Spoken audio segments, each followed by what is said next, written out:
pour la grâce de Dieu. Mes frères et sœurs, ce matin, il y a dans la parole de Dieu un passage de la parole de Dieu. Rabshakeh, c'était un chef de la Syrie. Il va dire, il va donner cet ordre à Ézéchias plutôt, et puis le faire écouter. Il faut pour la guerre de la prudence et de la force. J'aimerais que nous comprenions ce matin que nous, ce que nous avons besoin pour faire la guerre, c'est de l'ange de l'Éternel. C'est de Jésus-Christ ressuscité. C'est de l'Éternel qui est Dieu. L'Éternel des armées. C'est son nom. C'est celui qui combat. C'est celui qui est victorieux. C'est celui qui peut y arriver. Écoutez, nous vivons des temps difficiles. Nous vivons des temps très très difficiles. Particulièrement difficiles au niveau spirituel. C'est pour ça que ce matin, il y a des besoins. Puis je vais te transmettre le mot de Dieu que Dieu m'a demandé de te transmettre. Et ça sera à toi et ça sera à moi de prendre considération de ce message ce matin et de voir que Dieu nous a parlé. J'aimerais que nous lisions dans le livre d'Ésaïe ce matin. On ne va pas tout lire, mais on va lire à peu près ce qui nous intéresse de cette histoire-là. Et j'essaierai de commenter ça par la grâce de Dieu. Ésaïe 36. On va commencer à lire 36, 13. Et puis on lira au fur et à mesure. Rabshakeh s'avança et cria de toute sa force en langue judaïque. Écoutez les paroles du grand roi, du roi d'Assyrie. Ainsi parle le roi, qu'Ézéchias ne vous abuse point, car il ne pourra vous délivrer. Qu'Ézéchias ne vous amène point à vous confier en l'Éternel, en disant l'Éternel nous délivrera. Cette ville ne sera pas livrée entre les mains du roi d'Assyrie. N'écoutez point Ézéchias, car ainsi parle le roi d'Assyrie. Faites la paix avec moi, rendez-vous à moi, et chacun de vous mangera de sa vigne et de son figuier, et chacun boira de l'eau de sa citerne, jusqu'à ce que je vienne et que je vous amène dans un pays comme le vôtre, dans un pays de blé, de vin, un pays de pain et de vigne. Qu'Ézéchias ne vous séduise point en disant l'Éternel nous délivrera. Les dieux des nations ont-ils été délivrés chacun de la main du roi d'Assyrie? Où sont les dieux d'Hamath et d'Arpad? Où sont les dieux de Sepharvaïm? Ont-ils délivré Samarie de ma main? Parmi tous les dieux de ces pays, quels sont ceux qui ont délivré le pays de ma main, pour que l'Éternel délivre Jérusalem de ma main? Mais ils se turent, et ils ne répondirent pas un mot, car le roi Ézéchias avait donné cet ordre, vous ne lui répondrez pas. Lorsque le roi Ézéchias eut entendu cela, il déchira ses vêtements et se couvrit d'un sac et alla dans la maison de l'Éternel. Et ce jour est un jour d'angoisse, de châtiment, d'opprobre, car les enfants sont près de naître et il n'y a point de force pour qu'ils viennent à la vie. Que Dieu soit béni et glorifié ce matin. Écoutez, nous sommes ici devant l'invasion des Assyriens contre Jérusalem, contre le roi Ézéchias. C'est un temps difficile, nous sommes devant la deuxième invasion ici, et puis quelque part, il y a eu une invasion, et quelque part, ils doivent payer le tribut, si vous voulez. Ils sont quelque part soumis au roi d'Assyrie, mais le roi d'Assyrie, à ce moment-là, ne se contente plus seulement de récolter le tribut, si vous voulez, à Israël. Il veut maintenant leur faire oublier le Dieu d'Israël. Il veut les intimider, il veut leur faire peur, il veut mettre une crainte, une peur, une angoisse dans le cœur de ce peuple, au point qu'ils croient que Dieu n'est plus le même. Et nous voudrions ce matin comprendre que Dieu n'a pas changé. Malgré que nous avons des problèmes, malgré que nous avons des difficultés, malgré que c'est difficile, malgré que c'est dur d'avancer, mais la Bible dit un mot vraiment, vraiment puissant dans la parole de Dieu, fatigué, mais poursuivant toujours. Amen. Et nous n'allons pas écouter Rabshakeh nous dire que notre Dieu que nous servons n'est pas un Dieu véritable et qu'il ne pourra pas nous délivrer, mais nous levons la voix haut et fort et nous annonçons à la puissance de Rabshakeh, qui est la puissance de l'ennemi, nous servons un Dieu vivant, capable de changer les temps et les circonstances. Quand l'homme ne peut plus rien faire, Dieu peut faire quelque chose. Il y a ici une attaque de la part de l'ennemi. Le roi d'Assyrie représente Satan. Rabshakeh représente, si vous voulez, un chef d'une armée d'Assyrienne. Ça veut dire que c'est les démons et Satan directement qui viennent attaquer Ézéchias.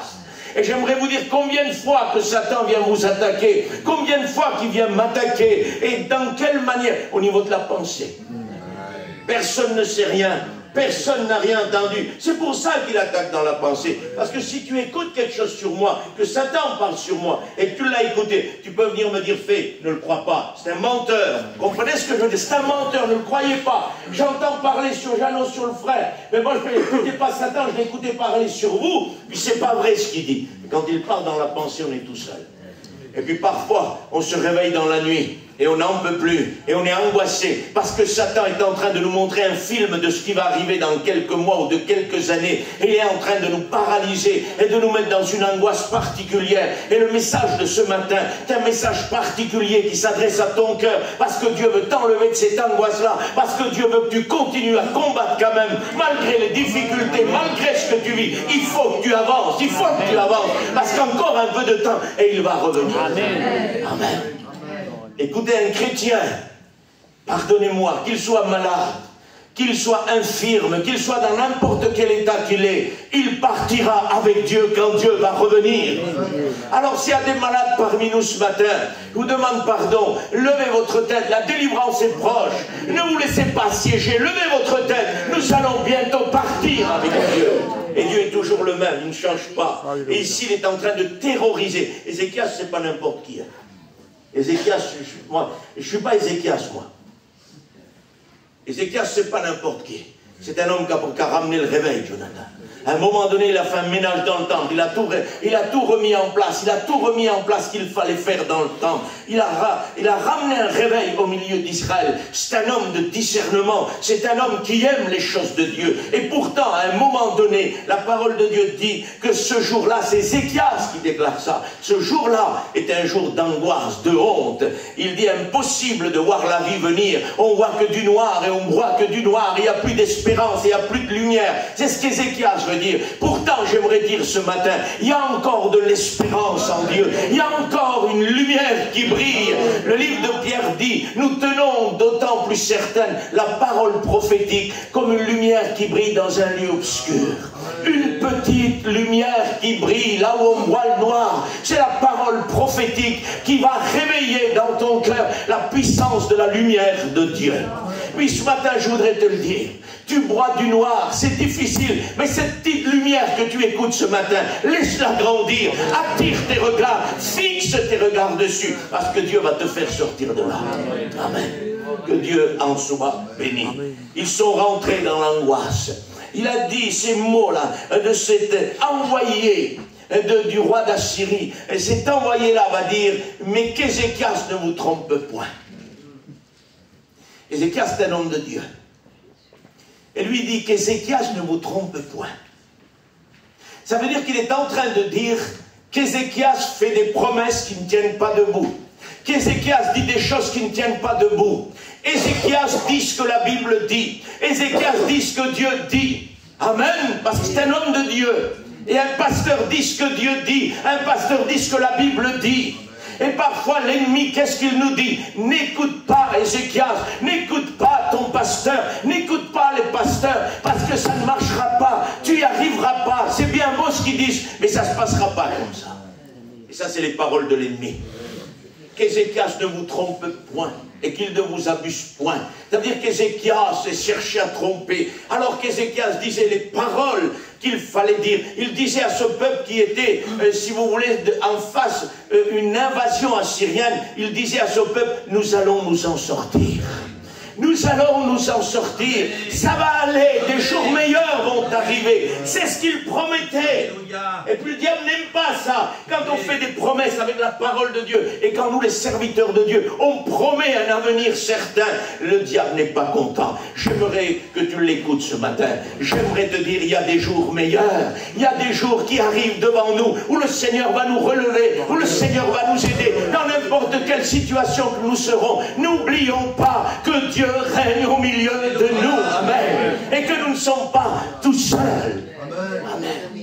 Levons notre tête, la délivrance est proche. Il n'est pas le temps de s'assiéger, de se laisser écraser, malgré, je le comprends et je le conçois, il y a des situations qui sont difficiles à vivre, mais j'aimerais quand même que vous le fassiez. Écoutez, la Bible dit, toi qui es fort, sois avec celui qui est faible. Mais ce matin, nous qui sommes forts, on voudrait peut-être vous aider à vous les faibles. On ne dit pas fort qu'on est plus grand. Vous comprenez ce que je veux dire? Ce que je veux dire, c'est que peut-être la situation de certains ce matin est plus difficile à vivre que certaines d'autres situations. Mais tous ensemble, nous sommes un devant le Seigneur.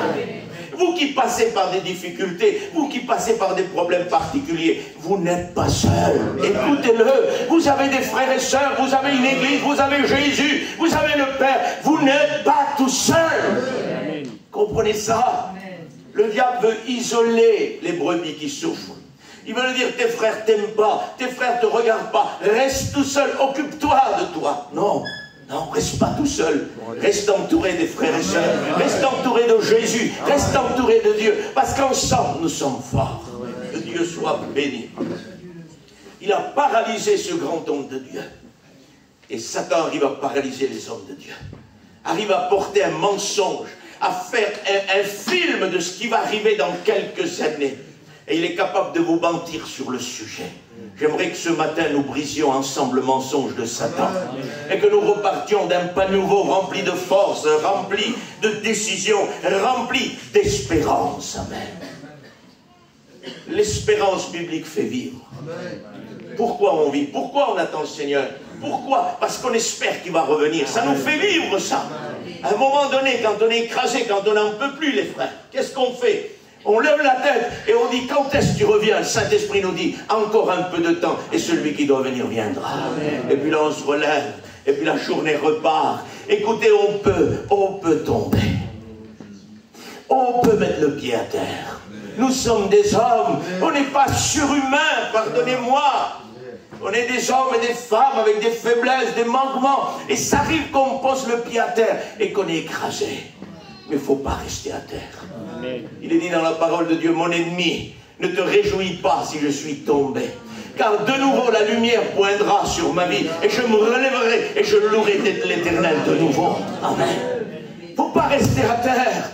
Ne vous laissez pas affliger si vous avez touché le sol, la terre, si vous mangez, broyez la poussière, pardonnez-moi en ce moment, ne vous laissez pas écraser. Dites à Satan, je me lèverai et de nouveau, j'adorerai Dieu. Amen. Ne vous laissez pas rester à terre. Parce que Satan le sait qu'il n'a aucun pouvoir. C'est à Satan de manger la poussière. Ce n'est pas l'Église, ne l'oubliez pas. Jésus a dit, tu mangeras la poussière, l'église, la postérité de la femme. Jésus t'écrasera la tête. Et nous écrasons la tête du serpent à travers Jésus. C'est à lui de manger la poussière. C'est pas à nous. Écoutez, il arrive ce qu'il arrive sur la terre. Rien ne peut nous arrêter. L'apôtre Paul a dit, qu'est-ce qui peut me séparer de l'amour de Jésus? La tribulation, la peur, la faim, la famine, on peut rajouter plein de choses. Il dit, ni la mort ne peut me séparer de l'amour de Jésus. Parce qu'aujourd'hui, je prends sur moi. Il m'arriverait quelque chose, je vais mourir. C'est fini avec Dieu, alors j'ai plus de vie, j'ai plus de ministère, j'ai plus rien. Non, c'est le début de tout. Est-ce que vous comprenez? Ni la mort ne peut pas me séparer. Parce que si je meurs aujourd'hui, je rentre en contact avec lui. Pour ça que l'apôtre Paul va dire, de loin, mourir, c'est ce que je voudrais. Partir avec lui, c'est ce que je voudrais. Amen. Et si je dois demeurer pour l'œuvre, quel homme équilibré. Quel homme de vision spirituelle. Mais si je dois demeurer ici pour l'œuvre et pour l'église, je ferai ce qu'il y a à faire. Mais si je dois partir, ça sera le chemin pour le rencontrer le plus rapidement possible. Qu'est-ce qui peut arriver de grave à un chrétien? Rien. Comprenez ce que je vous dis. Je ne suis pas insensible ce matin. Je ne suis pas insensible du tout. Je sais qu'il y a des difficultés. Je sais que c'est difficile. Je sais.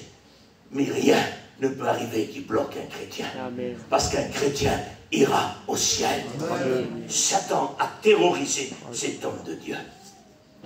Combien de fois que l'ennemi t'a dit, les pasteurs te disent de bonnes paroles, mais en vrai, est-ce que c'est comme ça? Et ils commencent à mettre cette semence dans notre cœur. Ils sont bien gentils, les pasteurs. Mais tu crois que ça va se passer comme ça, ton affaire? Tu crois que tu vas t'en sortir comme ça? Et puis il commence à faire un film, là. Et il te dit, dans 2 mois, dans 3 mois, dans 4 mois, dans 1 an, ça va se passer comme ça. Et il te met un film devant tes yeux. Et puis parfois on croit ce film. Je ne sais pas pour vous, moi ça m'est arrivé de croire au film de Satan.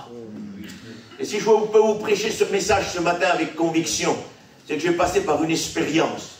Et ce message, je l'avais reçu 5 mois avant, heureusement pour moi. Parce qu'aujourd'hui, je ne sais pas où je serais. À cause du mensonge de Satan. Des prédicateurs, frère, t'as cru au mensonge de Satan. Écoutez, ne vous croyez pas fort. C'est en Christ que nous sommes forts. Dès qu'on a acquisé oui à Satan, on est perdu. Il faut une grâce de Dieu. Comprenez ça? Parce que Satan regarde ce qu'il sème dans votre cœur et dans mon cœur.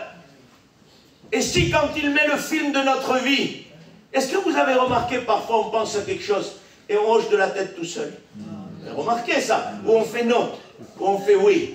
Satan regarde si vous avez acquis comme ça. Parfois on est tellement écrasé qu'il nous fait un film de notre vie. Et puis on fait ça, et on fait ça. Et quand on a acquisé de la tête ça, pour lui, ça y est, il a gagné la victoire. Comprenez ça? Refusez ces propositions. Dites toujours non, non, non. Parce qu'on n'a rien à faire avec Satan.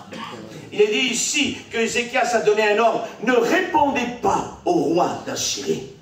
Écoutez, je m'excuse. On n'a pas à discuter avec Satan.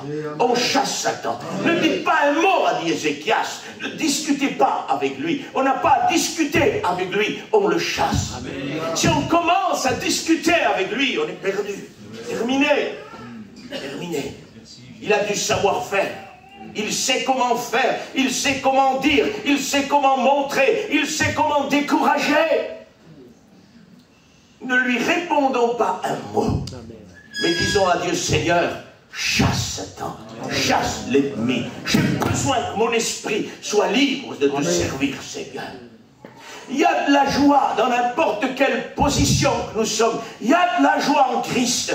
Parce que notre paix ne dépend pas du monde, elle dépend de Dieu. Amen. Une paix qui ne peut pas s'expliquer. Amen. Que Dieu en soit béni. N'écoutez point Ézéchias. N'écoutez point Dieu, n'écoutez point Ézéchias. Arrêtez de l'écouter. Quand on arrêtera d'écouter Dieu, les serviteurs de Dieu, nos frères et sœurs, nous sommes vulnérables. Et puis là, Satan va venir nous attaquer encore plus. Ce qui le dérange, c'est les conseils spirituels qui lui font un affront. C'est pour ça qu'il dit n'écoutez plus Ézéchias. Et vous savez ce qu'il était en train de citer là? On va prendre quelques minutes, ça ne va pas être long ce matin. Ce que Dieu veut, c'est que tu puisses être béni ce matin. Amen. Et que je sois béni avec toi ce matin. Amen. Je te transmets ce que Dieu m'a demandé de te transmettre. Vous savez ce qu'il lui dit là? Il lui dit, regarde les nations. Et il cite des nations. Un tel, je ne lis plus. C'est des noms que le roi d'Assyrie avait vaincus. Des villes que le roi d'Assyrie avait vaincues. Et que les villes avaient, si vous voulez, tombé sous la domination des Assyriens. Et vous savez ce qu'il lui dit? Mais Ézéchias vous dit que vous allez vous en sortir. Mais qui s'en est sorti en face du roi d'Assyrie? C'est ce qu'il dit. Et ici, il prend des exemples réels. Attention, parce que Satan se sert de la réalité pour travailler. Et là, il prend cette ville-là que l'Assyrie a écrasée. Il prend celle-là qu'il a écrasée. Il prend l'autre qu'il a écrasée. Et il dit, vous croyez que Jérusalem va s'en sortir? C'est quand même terrible d'écouter ça. Combien de fois l'ennemi vient nous voir? Et parfois, il dit, tu crois que tu vas t'en sortir de ta situation, de ta maladie, de ton problème. Et parfois, il nous montre, regarde là-bas, c'était pareil, ils ne s'en ont pas sortis. C'est passé comme ça. Ouais. Je vous lis le verset que Ézéchias va dire. Éternel, incline ton oreille et écoute. Ouvre tes yeux et regarde.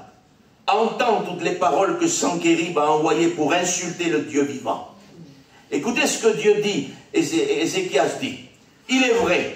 Ça veut dire qu'il reconnaît ce qu'ils ont dit. Hein. Il est vrai, ô Éternel, que les rois d'Assyrie ont ravagé tous les pays et leur propre territoire. Ils ont jeté leurs dieux dans le feu, mais leurs dieux à eux, ce n'étaient point des dieux, c'était des ouvrages de mains d'hommes, de la pierre et du bois. Mais nous servons l'Éternel. Amen. Amen. Voilà la différence. Amen. Il dit, ça s'est passé comme ça là-bas, ça s'est passé comme ça, et toi tu vas t'en sortir. Nous servons l'Éternel. Est-ce que vous comprenez ça? Dans le monde, ce qui se passe, c'est dans le monde, mais nous servons l'Éternel.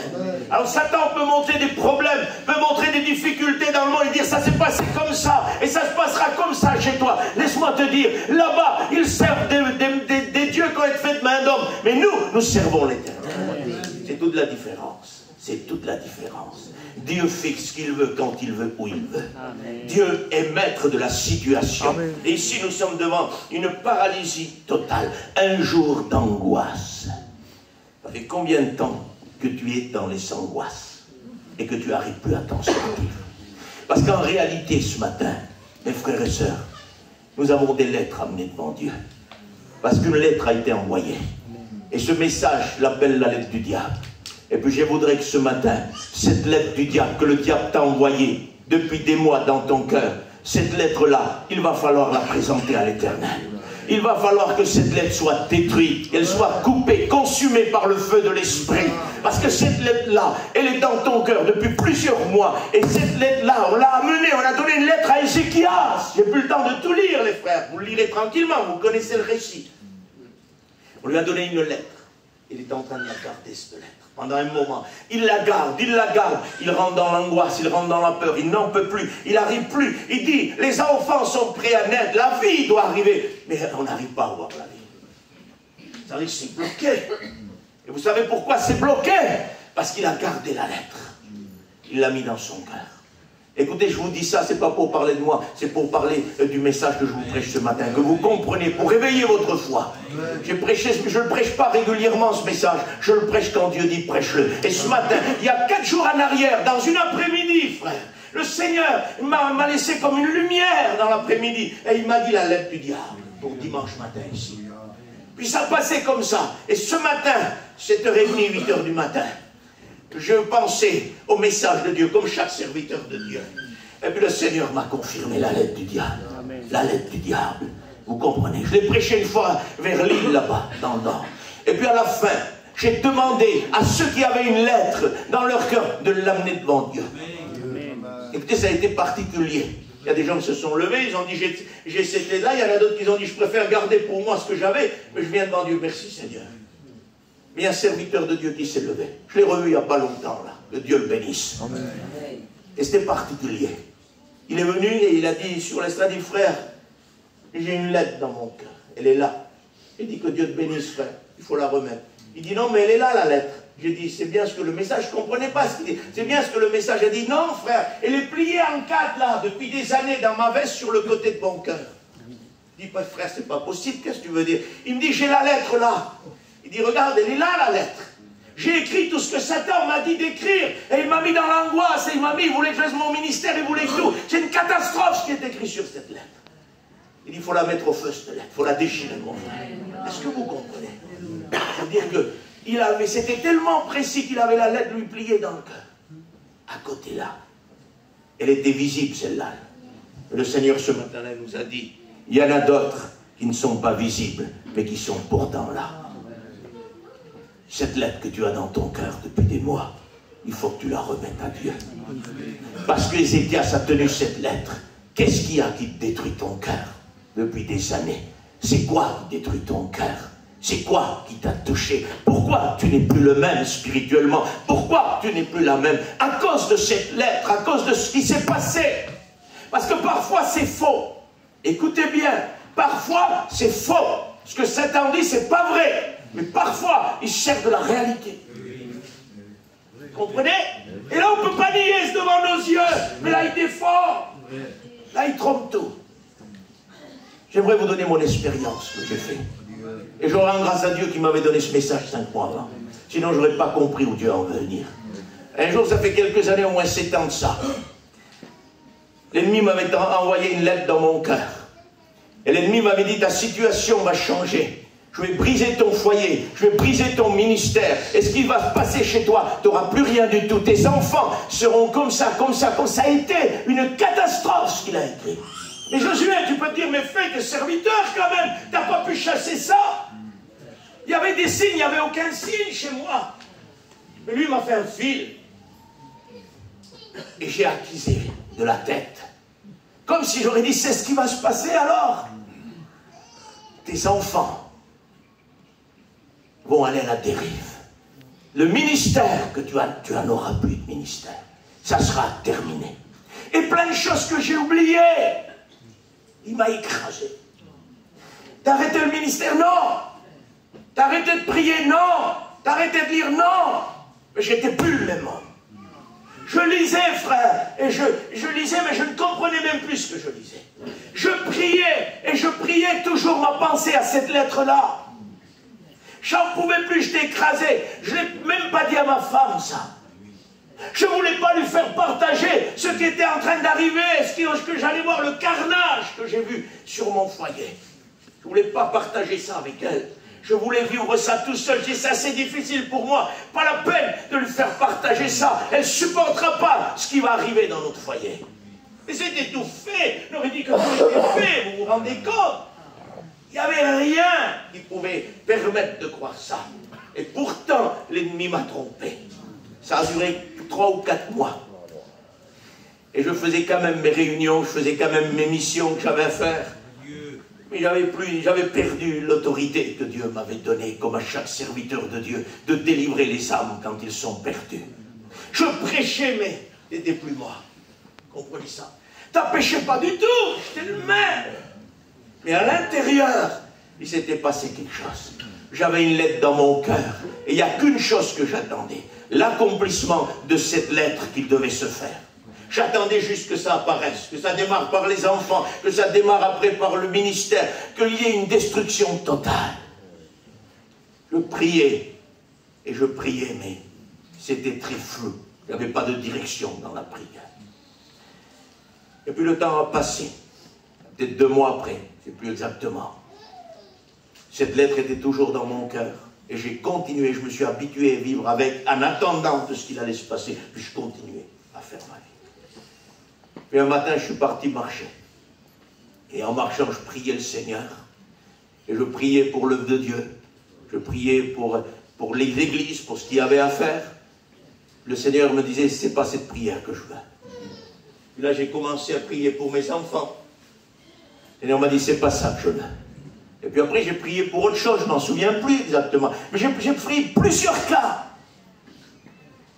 Et je suis arrivé à un moment donné devant un arbre, que j'ai encore vu il n'y a pas longtemps. Et je n'oublierai jamais ce qui s'est passé devant cet arbre-là. J'ai levé la tête comme ça sur l'arbre, et j'ai écouté la voix de Dieu me dire, la prière que je veux, c'est celle que tu as dans ton cœur.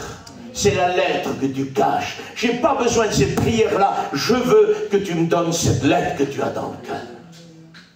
Et à l'instant même, j'ai su ce que Dieu voulait dire. Parce que j'ai reçu ce message 5 mois. La lettre du diable que Satan a donnée à Ézéchias. Et que tant qu'Ézéchias l'a gardée dans son cœur, il était broyé, angoissé. Il n'en pouvait plus. Le jour, parce que la Bible dit, j'ai plus le temps de lire, Ézéchias se leva, rentra dans la maison de l'Éternel et déploya la lettre devant l'Éternel. À un moment donné, il s'est dit, c'est ça. Quand j'ai vu cet arbre, et cet arbre était grand, et c'est pas l'arbre Dieu, comprenez-moi. Moi, j'ai levé la tête, et j'ai vu cet arbre, et la voix de Dieu s'est fait entendre. Je veux cette lettre que tu as dans ton cœur. J'ai dit, Seigneur, prends-la. Prends-la, Seigneur. Prends-la, cette lettre, déchire-la, consume-la, Seigneur. Je veux la mettre devant toi parce que j'y arrive plus. Et puis là, le Seigneur a pris cette lettre. Et le Seigneur m'a dit, n'écoute plus jamais Satan. Il n'a aucune autorité sur ton foyer, sur tes enfants, sur ton ministère. C'est moi qui t'ai donné un foyer, c'est moi qui t'ai donné des enfants, c'est moi qui t'ai établi dans le ministère. Satan n'a aucune autorité. Et puis j'ai déployé la lettre, je l'ai donnée, et Dieu m'a délivré. Amen.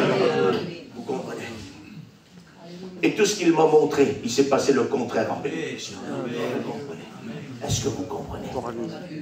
Si je n'avais pas reçu ce message-là, le Seigneur aurait pu me demander pendant 10 heures, donne-moi la lettre, donne-moi la lettre. Quelle lettre? Quelle lettre? Le Seigneur m'avait donné ce message. Et premièrement, c'était pour moi. Et j'aurais cru, moi, qu'il n'y avait que pour moi, Jonathan. Et plus tard, le Seigneur m'a dit, ce message-là, il y a besoin dans l'église. Et ce matin, j'aimerais te dire quelque chose. Il est temps que tu ramènes la lettre que tu as dans ton cœur depuis plusieurs mois. Il est temps maintenant, ce matin. Écoutez, pas la peine de rajouter d'autres paroles. Vous avez compris. C'est pas la peine d'insister plus. Ça fait combien de temps que tu as cette lettre pliée dans ton cœur et que tu n'en peux plus? Il est temps ce matin. Écoutez, il n'y a pas d'honte ici ce matin. Parce qu'en vérité, on ne vous demandera pas, et puis je ne crois pas que les pasteurs le feront, mais je sais comment on travaille, on se connaît. On ne vous demandera pas, dis-nous ce qu'il y a dans la lettre. Dis-nous ce que tu as. Ça ne nous intéresse pas ça, Dieu n'est pas curieux. Dieu veut juste qu'on dise, Seigneur, j'ai besoin moi aussi de déployer cette lettre. Amen. Parce que je suis fatigué, Seigneur. Écoute, Écoutez, ici, n'ayez pas peur, hein. On ne va pas pointer du doigt personne. Écoute, je m'excuse. Je le dis parce qu'il y a beaucoup d'anciens dans cette église de Tarascon ici. Même si tu es ancien et que tu aurais une lettre ce matin, mais n'aie pas peur. On va dire, t'as vu l'ancien, il avait une lettre aussi. S'il vous plaît, ce matin, n'ayons pas un regard charnel. Laissons Dieu bénir. Je ne sais pas quelle situation tu as eue, je ne sais pas par où tu es passé. On ferme nos yeux.